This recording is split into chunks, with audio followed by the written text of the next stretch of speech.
Hey there, Pigskin fans. I'm Sheena, the Sports Report Girl, here with your college football week in review.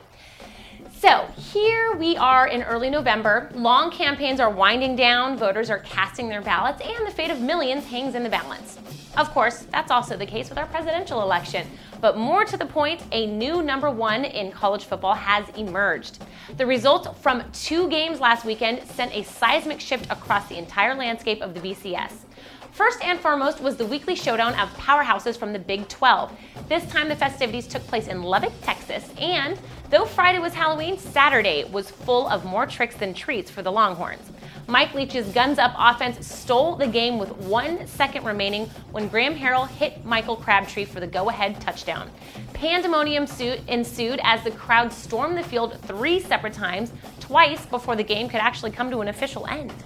The other influential game was one known as the world's largest outdoor cocktail party.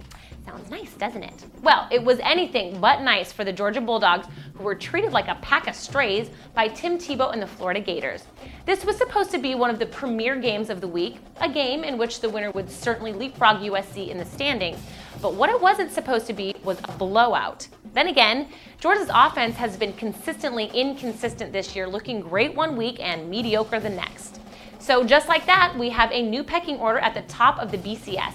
But with Alabama playing at LSU next week, plus a SEC championship game, there's nothing certain about the Tide making it to Miami.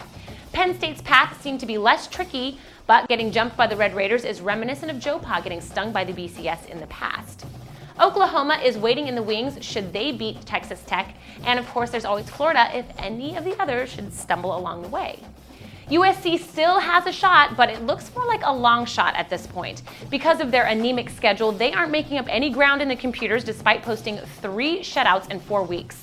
Speaking of shutouts, that is exactly what Washington did to Ty Willingham this past week.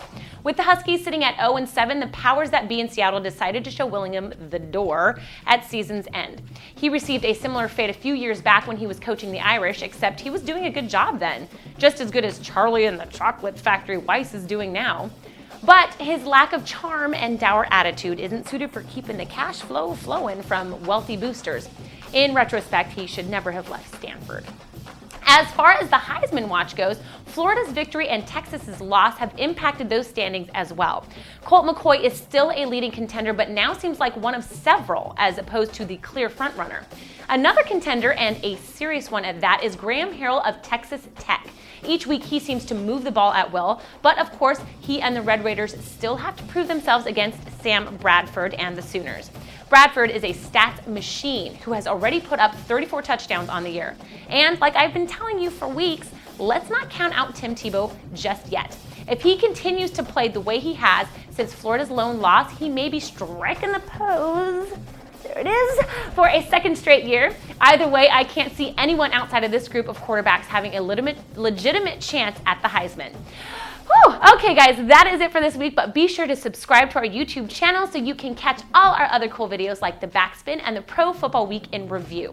When you do subscribe, be sure to post your questions and comments. I love hearing from you, or send them to srg@thesportsreportgirl.com.